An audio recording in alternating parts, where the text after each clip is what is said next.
ગુજરાતને આપણે કૃષિ પ્રધાન અને વિકાસશીલ રાજ્ય કહીએ છીએ, પણ જ્યારે આજ વિકાસના નામે ભ્રષ્ટાચારની ગોઠવણો થવા લાગે અને ખેડૂતોના મોંમાંથી કોળિયો છીનવાઈ જાય, ત્યારે સવાલો સરકારની નીતિઓ અને વહીવટી તંત્રની દાનત ઉપર ચોક્કસ ઉઠે છે. શું ને સમગ્ર મામલો અને વિરોધ પક્ષના નેતાઓ આ મામલે કેમ મેદાને ઉતર્યા છે તેની વાત કરશું આ વિડીયોમાં. નમસ્કાર, હું છું પ્રથમ મોદી, આપ જોઈ રહ્યા છો નિર્ભય ન્યૂઝ. જૂનાગઢ જિલ્લામાં એક એવી ચોંકાવનારી અને હચમચાવી દેવાઈ ઘટના સામે આવી છે, જેને સાંભળીને લોકોના સવાલ જે છે ઉઠી જાય છે. જૂનાગઢના વંથલી તાલુકાની વંથલી માણાવદર રોડ ઉપર ઓઝત અને ઉંબેર નદી પર આવેલા બે મોટા ચેકડેમો રાતોરાત તોડી પાડવામાં આવે છે. ચેકડેમો 12 માસ પાણીથી છલકાતા હતા, જે ચેકડેમો આસપાસના અને ગામડાના ખેડૂતો માટે જોવા જઈએ તો જીવાદોરી સમાન હતા, અને તેને રાતોરાત મસમોટા જેસીબી મશીનો મૂકીને તોડી પાડવામાં આવે છે. સરકારની તિજોરીઓના લાખો કરોડો રૂપિયાના ખર્ચે બનેલા આ મજબૂત અને ચેકડેમો કટોકટીના સમયે કઈ રીતે સત્તાના જોરે અને કોના ઈશારે તોડી નખાયા છે, તેના મામલે હવે ગુજરાતનું રાજકારણ હવે આગળના સમયમાં ગરમાતું હોય તેવું લાગે છે. આ સમગ્ર પાપલિયા કૌભાંડનો પર્દાફાશ ત્યારે થયો જ્યારે જૂનાગઢ જિલ્લાના કોંગ્રેસના પ્રમુખ સહિત વરિષ્ઠ નેતાઓ અને સ્થાનિક ખેડૂતોની ફરિયાદ બાદ ઘટના સ્થળની રૂબરૂ મુલાકાત લેવામાં આવી. નેતાઓ જ્યારે સ્થળ પર પહોંચે ત્યારે ત્યાં જોયું તો દ્રશ્ય કંઈક અલગ જ હતું. જે ચેકડેમમાં કોઈ પણ પ્રકારની ખામી ના હોય, તે એકદમ મજબૂત સ્થિતિમાં પડ્યા હોય અને તેને તોડી પાડવામાં આવે છે. કોંગ્રેસના નેતાઓ ત્યાં હાજર ખેડૂતો સાથે વાતચીત કરીને એક મોટો ઘટસ્ફોટ થયો છે કે આ ચેકડેમો આજે કે ગઈકાલના નથી, પરંતુ આજે 17 થી 20 દિવસ પહેલા જ આ આખું કાળું ધોળું કરી નાખવામાં આવ્યું છે. વહીવટી તંત્ર ઊંઘતું રહ્યું, અથવા તો એમ કહી શકાય કે જાણી જોઈને તંત્રએ આંખ આડા કાન કર્યા છે, જેના પાપના આકાઓ પોતાનું કામ કરી શકે. 12 માસ પાણીથી ભરપૂર રહેતા ચેકડેમો તોડી નખાતા વંથલી, બાલોડ, સાંતલપુર સહિતના અડધા ડઝન ગામોમાં હજારો ખેડૂતો અત્યારે ભારે સંકટમાં મુકાયા છે. સૌ પહેલા જ્યારે કોંગ્રેસના નેતાઓ ત્યાં પહોંચ્યા અને ત્યાં ખેડૂતો સાથે શું વાતચીત કરી તે પણ સાંભળીએ, અને તે બાદ હવે આ મામલે કરસનદાસ ભાદરકા બાપુ મેદાને આવ્યા છે અને તેમનું શું કહેવું છે તે પણ સાંભળી લઈએ. આજે વંથલીની મુલાકાતે આવ્યો હતો ત્યારે અહીંના ખેડૂતો, સામાજિક આગેવાનો અને ગામના લોકોએ આ ધ્યાન દોર્યું કે સૌથી મહત્વની વસ્તુ તો એ કે ખેડૂતોની ચિંતા કરવાની જે વાતો કરતી સરકાર, આજે આ ઉબેર નદીમાં જે ચેકડેમ હતો એ ચેકડેમ તોડવાનું કામ કર્યું છે. તમે અજયભાઈ વિડીયો આમ બતાવજો. આ ચેકડેમ આટલો મજબૂતાઈથી અને સારી રીતે બનાવેલો હતો, અને આ જે તોડવાનું કામ એટલા માટે કર્યું છે. મને જે જાણવા મળ્યું, ગામના લોકોએ, ખેડૂતોએ કીધું આજે ગામની મુલાકાત લઈ અને લોકોની સમસ્યાને વાચા આપવાનું કામ એ કોંગ્રેસ કરે છે, એટલા માટે આજે અહીંયા આવ્યો અને અહીંયા જોયું ત્યારે ખબર પડી કે આ ચેકડેમ શું કામ તોડવામાં આવ્યું. તો કે ઉપરથી જે પાણી આવે એ પાણીના નિકાલ માટે, સાચી રીતે પાણીનું સ્તર એ વધવું જોઈએ અને ખેડૂતોને ઉપયોગી થવું જોઈએ. એને બદલે કોન્ટ્રાક્ટરો અને ભાજપના જે કહેવાતા કોન્ટ્રાક્ટરો છે, જેના દ્વારા આ તોડવામાં એટલા માટે આવ્યું કે એમનું કામ, કન્સ્ટ્રક્શનનું કામ આગળ ચાલી રહ્યું છે, જે માણાવદર અને વંથલીના રોડ ઉપર, અને એમને ત્યાં પાણી વધારે ન ભરાય અને કામ સસ્તું કરવું પડે અને ફાયદાવાળું કામ થાય, એટલા માટે આ ચેકડેમ હાવ વ્યવસ્થિત ચેકડેમ હતો એને તોડવાનું કામ કર્યું. હવે આ ચેકડેમ તોડ્યો છે તો આનું ફરીથી નિર્માણ એ લોકો કરવાના છે. આની મંજૂરી કોણે આપી? સરકાર દ્વારા આપવામાં આવી છે, કલેક્ટર મારફત આપવામાં આવી છે કે ગુજરાત સરકાર દ્વારા? એ મહત્વની વસ્તુ છે. હું આપના માધ્યમથી કહેવા માંગુ છું કે આ જે ચેકડેમ છે એનું ફરીથી નિર્માણ થવું જોઈએ, નહીંતર અહીંયા ઉગ્ર આંદોલન થશે. અને આ જે રીતે સરકારની નીતિ ને રીતિ અને ભાજપના મળતિયાઓ દ્વારા જે આ કામ થઈ રહ્યું છે એ ખેડૂતોનું વિરોધનું, વંથલીના ખેડૂતો અને વંથલીના ગ્રામ્યના જે ખેડૂતો છે એ જોવે તો એમને ખબર પડે કે આ ઉબેર નદી ઉપરનો જે આવડો આ મુખ્ય ચેકડેમ હતો, અને આ તમે બતાવજો, આ સળિયાને બતાવો ને, આ રીતે એને તોડીને આ જે ખેડૂતોને ઉપયોગી થતું હતું, જે સિંચાઈનું પાણી અહીંયા સ્તર આવતું હતું, હવે ખેડૂતોને શું જોવાનું, ખેડૂતો શું કરશે, એ બહુ મહત્વની વસ્તુ છે. એમના કામના ફાયદા માટે એને કોન્ટ્રાક્ટરોને પોતાના પૈસામાં જે વધારે મળે, નફો મળે, અને એટલા માટે આ કૃત્ય થયું છે. આ નિંદનીય છે. હું ચોક્કસપણે કહું છું આ વંથલીના ખેડૂતોને કે તમારે અવાજ ઉપાડવો પડશે. આ લોકો ખેડૂતની વિરોધની જે નીતિ છે અને ત્યારે આજે આ તમારી નજર સમક્ષ આજે રૂબરૂ આવી અને મુલાકાત કરી છે. જે ખેડૂતોની દુશ્મન આ ભાજપ સરકાર જળ જમીનને જોરું એ ત્રણે કજિયાના શોરું કહેવતને પોષીને પોતાના સ્વાર્થ સિદ્ધ કરે છે.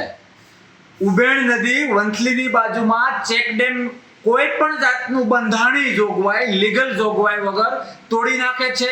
મારો ખેડૂત પાણી વગર તલસે છે અને એ પાણીનો ભરાવો સરકાર અને એના મળતિયા લોકો જે માફિયાઓને લાભ આપવા માટે એ ચેકડેમ તોડી નાખે છે. મારે તમારા માધ્યમથી સરકારને પૂછવું છે કે આ તોડવા માટે તમારો ઓર્ડર હોય તો અમે એ જોવા માંગીએ છીએ. વંથલી અને ગુજરાતની જનતા એક ખેડૂત જોવા માંગે છે. શા માટે તમે જ્યારે પાણી માટે ખેડૂત વલખા મારે છે, પાણીનો સ્ટોક છે, હજી વાવણીને વાર છે, એ દરમિયાન તમે માત્ર તમારા કોન્ટ્રાક્ટરોના સ્વાર્થ માટે, તમારા કોન્ટ્રાક્ટરોનો ખર્ચો ઘટાડવા માટે ચેકડેમ રાતોરાત તોડી નાખો છો, કોઈ આગોતરી જાણ કરવા વગર. અરે સાહેબ, તમારા 2-4 જણાના લાભ માટે 2000 ખેડૂત અને અનેક ગામડાઓ પાણી વગરના સાબિત થયા છે. એક ગુજરાતનો ખેડૂત અને વંથલી તાલુકાનો એક ખેડૂત સરકારને પૂછે છે, આ ભ્રષ્ટ ભાજપને અને તંત્રને પૂછે છે કે કયા આધારે તમે ચેકડેમ તોડ્યો? શા માટે તમે આવતીકાલના ખેડૂતનું પાણી વગર શું થશે ન વિચાર્યું? માત્ર માફિયાઓને, રેતી માફિયા અને ખનીજ માફિયાઓને તમારા મળતિયાઓના લાભ માટે હજારો ખેડૂતોનું કંઈ પણ થાય તો તમે આંખ આડા કાન કરો છો. ગુજરાતનો એક ખેડૂત, વંથલી તાલુકાનો ખેડૂત જવાબ માંગે છે સરકાર, શા માટે તમારા 5 જણાને નિર્દોષ સાબિત કરવા માટે તમે 2000 ખેડૂતોને જેલમાં પૂરવા જેવું કામ કર્યું છે? લોકશાહી ઉપર કલંક છે. અમને ખબર છે કે તમે ખેડૂતના દુશ્મન હતા, છો અને રહેશો, પણ હજી વાવણીને હું રિપીટ કરું છું કે 1 મહિનાની વાર છે, પાણીની રિક્વાયરમેન્ટ છે.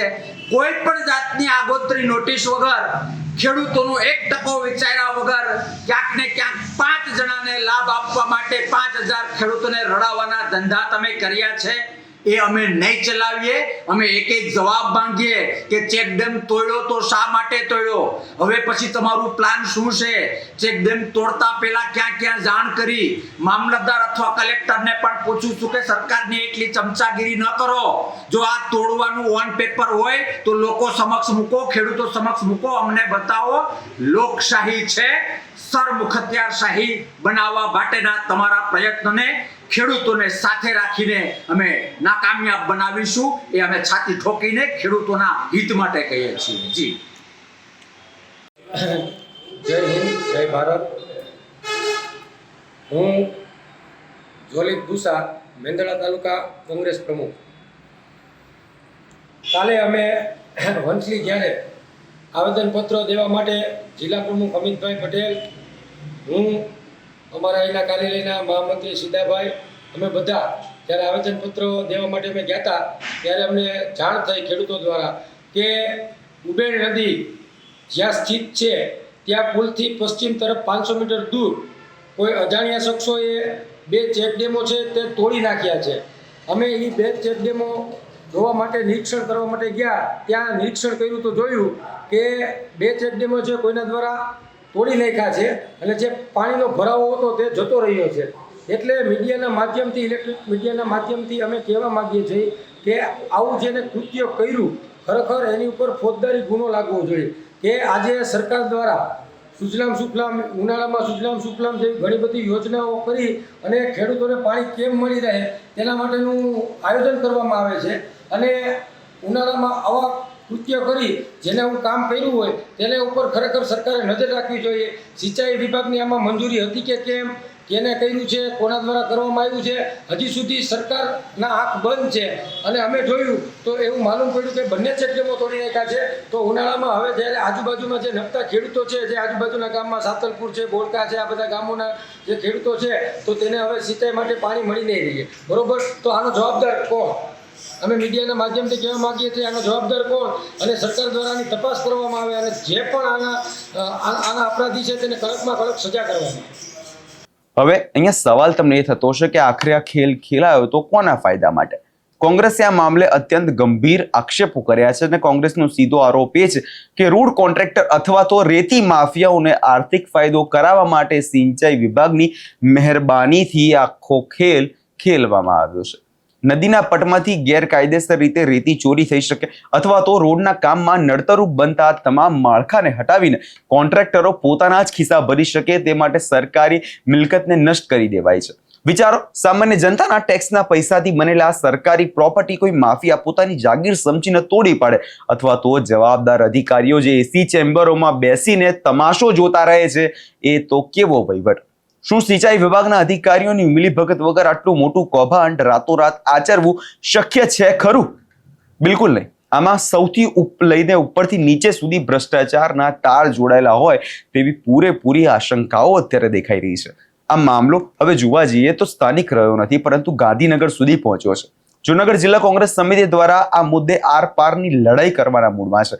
તેમણે રાજ્યના મુખ્યમંત્રી ભૂપેન્દ્ર પટેલને સીધો પત્ર લખીને સમગ્ર કૌભાંડની તટસ્થ તપાસ કરવા અને જવાબદારો સામે કડક કાર્યવાહી કરવાની માંગ કરી છે। એટલું જ નહીં, કોંગ્રેસે સરકારને ખુલ્લી ચીમકી પણ આપી દીધી છે કે જો આગામી 10 દિવસની અંદર ગુનામાં સંડોવાયેલા તમામ રોડ કોન્ટ્રાક્ટરો અથવા જે રેતી માફિયાઓ છે કે સિંચાઈ વિભાગના ભ્રષ્ટ અધિકારીઓ સામે કડક કાયદેસરની કાર્યવાહી અને ફોજદારીની કાર્યવાહી કરવામાં નહીં આવે તો કોંગ્રેસ આ મામલાને લઈ હાઈકોર્ટ સુધી પણ જશે અને સ્પેશિયલ રીટ પિટિશન દાખલ કરવામાં આવશે અને ખેડૂતોને ન્યાય આપવામાં આવશે તેવી વાત પણ કરવામાં આવી છે। હવે આખા મામલે નજર એ વાતની રહેશે કે શું ખરેખર કોંગ્રેસ આ ખેડૂતોને ન્યાય અપાવી છે અને ખરેખર જો ન્યાય અપાવે છે તો શું પોતાના રાજકીય ફાયદા માટે કે ખરેખરના ખેડૂતોના હિત માટે? આ વિષયમાં તમારો શું અભિપ્રાય છે અમને કમેન્ટ કરી ચોક્કસથી જણાવજો। અમારી ચેનલ નિર્ભય ન્યૂઝને લાઇક, શેર અને સબસ્ક્રાઇબ કરવાનું ભૂલશો નહીં।